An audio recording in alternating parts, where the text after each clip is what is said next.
Ils ont signé Mbappé et il y a le désordre. Il y a le désordre. Il y a le désordre. Chantons tous ensemble. Ils ont signé Mbappé et le Real est mort. Et le Real est éclaté au sol. Et ça pleut partout. Ils ont signé Mbappé. Oui, oui, oui. Il y a le désordre. Et c'est le ridicule partout. Il y a le désordre. Les gars, qu'est-ce qui se passe avec le Real Madrid? Est-ce que quelqu'un peut m'expliquer ce qui se passe avec le Real Madrid, les gars? Vous allez nous dire que ça n'a rien à voir avec Kylian. On ne voyait pas des trucs comme ça. Ancelotti avait dit que c'est se ridiculiser en se plaignant des habits. C'est pas professionnel. Et lui, il ne peut pas se rabaisser jusqu'à ce niveau. Mais les gars, regardez ce qui se passe aujourd'hui. C'est-à-dire toute la planète est en train de le vivre. C'est-à-dire tous ceux qui suivent le football sont en train de voir le grand Real Madrid se pisser dessus, pleurer, accuser l'arbitrage pour les défaites et pour le fait qu'ils vont faire une saison blanche. Ils vont accuser l'arbitrage.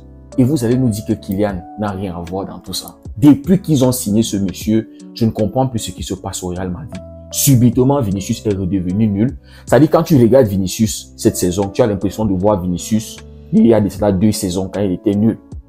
Subitement, Rodrigo ne connaît plus comment dribbler. Rodrigo qui était dangereux, c'est-à-dire Rodrigo est mort. Subitement, le Bellingham qui avait fait une grosse saison la saison dernière et on s'attendait à avoir une continuité, Bellingham lui-même ne se retrouve plus. Il est perdu. Toute l'équipe du Real Madrid, c'est du n'importe quoi. Il n'y a que Courtois actuellement qui est encore en train de survivre. C'est-à-dire qu'il n'est pas encore contaminé par le virus Mbappé. Donc, vous allez nous dire que Kylian n'a pas détruit le Real Madrid. Vous allez nous dire ça. Qu'est-ce qui se passe avec le grand Real Madrid, 15 Champions League? Qu'est-ce qui se passe? Ils ont peur du Barça. Ils ont peur et ils le montrent de manière ouverte. Donc, ça sera que demain, s'ils perdent, ils vont mettre ça sur l'arbitrage. Ils ont boycotté les entraînements. Ils ont un match important demain contre le Barça. Ils ont boycotté les entraînements, boycotté la conférence de presse, boycotté le dîner, boycotté les photos. Et ils veulent même boycotter le match si on ne change pas les arbitres. Heureusement que le président de la fédération ne s'est pas laissé influencer. Le mec a dit officiellement, on ne change pas les arbitres. Il n'y a aucune raison de changer les arbitres. Ces arbitres vont arbitrer demain. Le Real Madrid, s'ils ont les coronets, allez faire face au Barça. Waouh les gars, qu'est-ce qui se passe en Espagne?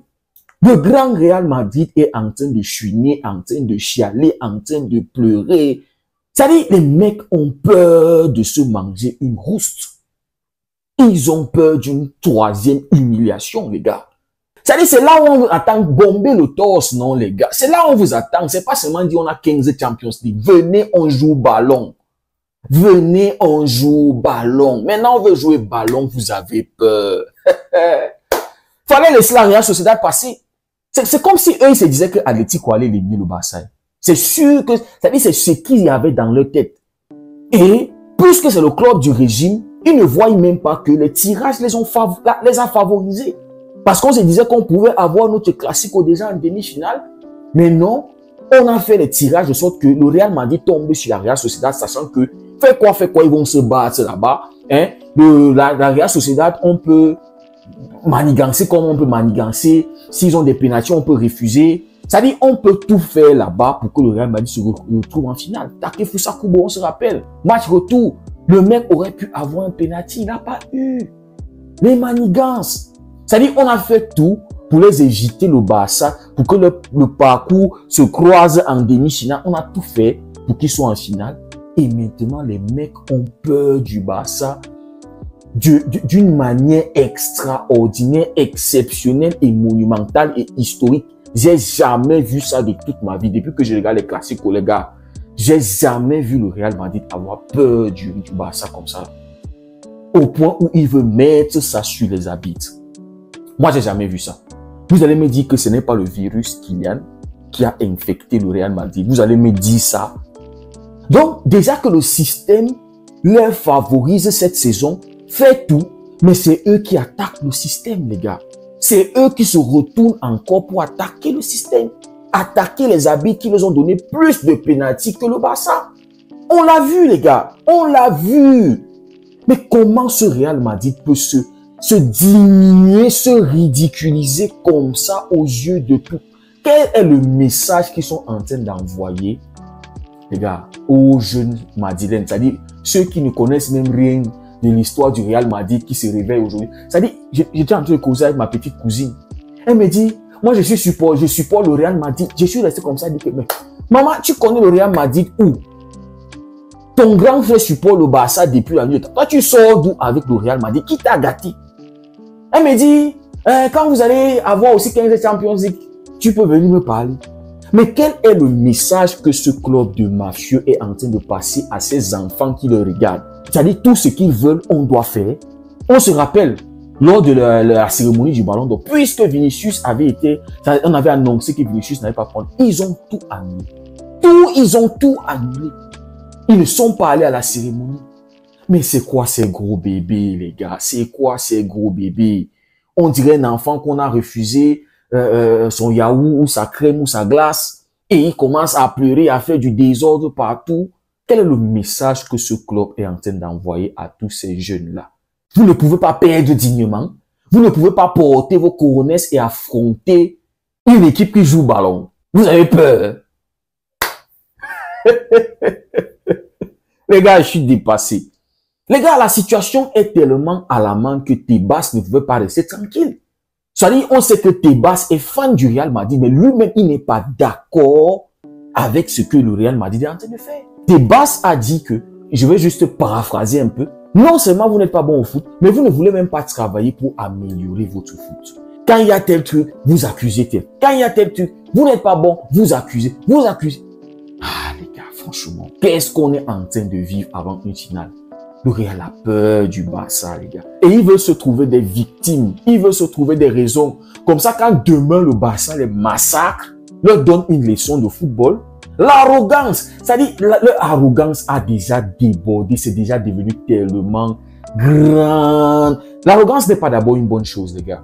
Ça te rend petit. Celui qui est arrogant est petit. C'est ça le Real. Ils ne peuvent pas concevoir, c'est-à-dire ils ne veulent pas accepter que nous ne sommes pas meilleurs cette saison et ce n'est que normal qu'on perde contre un Barça qui est 10 fois meilleur que nous. Ils ne peuvent pas le concevoir. En début de saison, puisqu'ils ont signé Mbappé, ils se disaient qu'ils allaient marcher sur tout. Mais ils sont en train de sentir le danger. Vous avez vu Lamine Yamal a mis, comment on appelle ça là, c'est la teinture, c'est quoi là? Il s'est mis la teinture blonde. Comme Neymar en 2013. Donc les gars, ils sentent déjà que ça va péter demain. Donc les gars, ils se retournent sur un arbitre. Non, les gars, les pères de famille. Il y a 2 arbitres déjà qui ont subi entre les mains du Real Madrid cette saison. 2. Munuera et maintenant De Burgos. On se souvient de ce que Munuera a dû traverser pendant des semaines et des semaines. Sa famille était menacée de mort. Aujourd'hui, c'est De Burgos, son fils qui va à l'école et tout le monde le traite de bandit, les gars. Parce que Real Madrid TV harcèle et harcèle et harcèle. C'est-à-dire, ils font des vidéos sur les arbitres pour mettre une pression psychologique sur les arbitres. Franchement, c'est minable, les gars. C'est tellement minable de la part du Real Madrid. Et le Real Madrid a fait un communiqué ce soir en disant qu'ils veulent que la fédération et le comité des arbitres demandent des excuses publiques. S'ils ne le font pas, ils menacent de ne pas jouer. C'est-à-dire, ils parlent du fait que le Real Madrid TV, qui a une télévision de libre expression, s'est juste exprimé sur le fait que les faveurs ou bien les décisions arbitrales sont contre le Real Madrid. Ok, votre télévision a le droit d'avoir une libre expression, de dire ce qu'ils veulent dire. Mais puisque l'arbitre était en conférence de presse et il n'a même pas insulter, ni mettre le feu sur le Real. Le mec a juste parlé du fait que la pression qu'il subisse en tant qu'arbitre, c'est pas normal et ils veulent avoir un peu plus de tranquillité dans ce qu'ils font en tant qu'arbitre. Et les Madrilènes se sont sentis insultés par un arbitre qui a juste demandé à être tranquille. Le fait que son enfant et tous, ils sont en train de subir une pression à l'extérieur. C'est-à-dire, dans la société, ils n'ont pas une vie normale parce que le Real Madrid TV, H24, est en train de détruire les arbitres, est en train de fuser, se plaindre de l'arbitrage. Le Real Madrid a demandé que la fédération leur demande pardon. Donc, eux, ils peuvent dire ce qu'ils veulent dire, mais les autres n'ont pas le droit de dire ce qu'ils veulent, ce qu'ils pensent, et ce qui est même la réalité de ce qu'ils vivent. Mais nous sommes dans quel monde? Le Real Madrid, c'est la dictature du football. Florentino Pérez, c'est le Hitler du football, les gars. Et vous allez nous dire que c'est pas une institution de mafia, de banditisme, de criminels, les gars.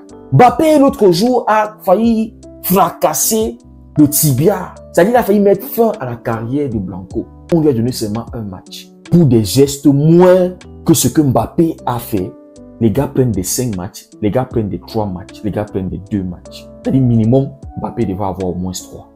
Mais les gars, qu'est-ce qui se passe en Espagne? Le Real qui pleure ouvertement, à haute voix, à chaudes larmes, avec des grosses gouttes. Ils sentent que le Barça va arriver sur eux avec toute la race. Et les amis, demain, le Barça doit faire le travail. C'est-à-dire, tout ce qui se passe, il doit être le carburant pour mes joueurs demain. Ils doivent se nourrir de toute cette peur du Real Madrid. Demain, ça doit allumer le Real. Ça doit les allumer, les gars. Il n'y a aucune excuse de perdre demain. Aucune excuse. Demain, on doit écrire l'histoire de la nouvelle génération du Barça contre le Real Madrid. On doit les infliger cette peur, c'est-à-dire leur peur là, on doit multiplier ça fois 100, non, fois 500, non, fois 1000. C'est-à-dire c'est aujourd'hui, les gars, que je comprends ce que Thierry Henry avait dit, les gars. Tous les clubs européens ont peur du Real, mais le Real Madrid a peur du Barça. Thierry Henry, quand il avait dit ça, les Madrilènes l'ont pris pour un fou, les gars. Mais c'est aujourd'hui que cette prophétie se réalise. C'est aujourd'hui que cette parole, les amis, c'est aujourd'hui que moi, je vois ça. Je disais ça avant, oui, je le disais, le Barça a tapé le Real Madrid. Mais c'est aujourd'hui que je vois. C'est-à-dire, c'est comme si Thierry Henry avait dit ça hier. Ou bien, non, c'est comme si Thierry Henry venait de le dire, gars. C'est aujourd'hui que je comprends cela, le Real. Non, les gars. Nous sommes à la veille d'une finale, d'un classico. Et le Real crée une polémique pour distraire tout le monde. Pendant que les gens se focalisent sur l'aspect sportif, on veut voir un bon match demain. On veut voir un Real Madrid qui va essayer, qui va tenter quelque chose. Ils ont boycotté de faire les entraînements aujourd'hui. Demain, pour perdre et dire que oui, c'est à cause des arbitres, c'est à cause de la fédération, ça ne respecte pas le Real. Le Real, c'est ci, le Real, c'est ça. Mais c'est vous qui avez commencé ça. Avec votre télévision de merde. C'est vous. C'est-à-dire, si vous étiez resté tranquille, tout ça n'allait pas arriver. Fallait laisser la Real Sociedad passer. C'est-à-dire, s'ils pouvaient même déclarer forfait sur ce match, ça allait nous sauver, nous épargner l'énergie qu'on va aller dépenser là demain. Ça allait nous épargner ça. 3-0, on prend le trophée, on célèbre, on se focalise sur mercredi. L'enjeu est plus grand pour le Barça. Mais ils font tout pour nous distraire, ils font tout pour attirer l'attention sur eux. Vous êtes nuls à chier, vous puez la merde. Et en plus, vous venez encore mettre une autre grosse merde sur vous. Déjà que votre saison est merdique, mais maintenant vous prenez encore, vous faites encore une polémique qui vous rabaisse encore, qui vous rend encore très minable et qui met encore une grosse merde sur vous. C'est-à-dire on a eu 2 cette saison, 2 cérémonies du Ballon d'Or. Vous avez affiché un comportement minable. Aujourd'hui, contre le Barça, vous affichez encore un comportement. Oh, Real Madrid. Oh, Real Madrid. N'ouvrez pas. Les Madrilènes, s'il vous plaît, on ne veut pas vous entendre parler. Ne parlez plus. C'est vous qui prenez la grandeur, l'exemple, le champion. C'est vous. Mais vous n'êtes pas un exemple. Je suis désolé. Vous n'avez pas de grandeur. Toute votre grandeur là, c'est trop petit. Si c'est pas le Real qui gagne, c'est un problème. Si c'est pas le Real qui est champion, c'est un problème. Il faut savoir être digne. Même quand tu perds, il faut savoir l'accepter. Si tu n'es pas bon, tu n'es pas bon. Franchement, les amis, c'est un ridicule. On s'attendait pas à ça, franchement. On s'attendait pas à ça. Que le Real Madrid montre ouvertement qu'ils ont peur de faire face au Barça. Qu'ils ont peur de se manger une fessée. Ils ont peur de perdre 3 classicos d'affilée. Ça sera le 12e classico en 3 ou 4 saisons, 2-3 saisons, un truc comme ça. Le 12e classico. Et si le Barça gagne demain, ça fera 7 classicos sur les 12 que le Barça aura gagné. Et Dieu seul sait l'ascendant psychologique que les joueurs du Barça vont prendre demain contre le Real. C'est-à-dire pour les saisons qui sont devant nous, avec tous ces jeunes de la Masia qui sont en train de progresser. C'est-à-dire qu'ils ne peuvent pas concevoir qu'ils ont les Galactiques, les joueurs déjà confirmés, les meilleurs, les soi-disant meilleurs joueurs du monde, contre les enfants de l'académie. Et ils vont faire une saison blanche contre ces jeunes-là. Ils ne peuvent pas l'accepter. Oh là là. Les amis, on va continuer de suivre cette polémique du Real. Demain, c'est la finale. Au Barça, il y a une seule chose. Mes joueurs, amusez-vous. Il n'y a plus rien à faire. Amusez-vous. C'est-à-dire, eux-mêmes, ils se sont déjà tués mentalement pour ce match. Avec tout ce bruit. Donc, j'espère que les gars, ils vont jouer le match demain. Gagner. Pour se carburer, pour ce qui arrive devant, les gars. Parce que l'enjeu est plus grand, ce qui est devant là. Les amis, dites-moi ce que vous en pensez en commentaire. J'espère que le contenu vous a plu. Pour ceux qui découvrent la communauté, n'hésitez pas à vous abonner, liker, partager. Prenez tout soin de vous. On se dit à très bientôt. Dieu vous garde.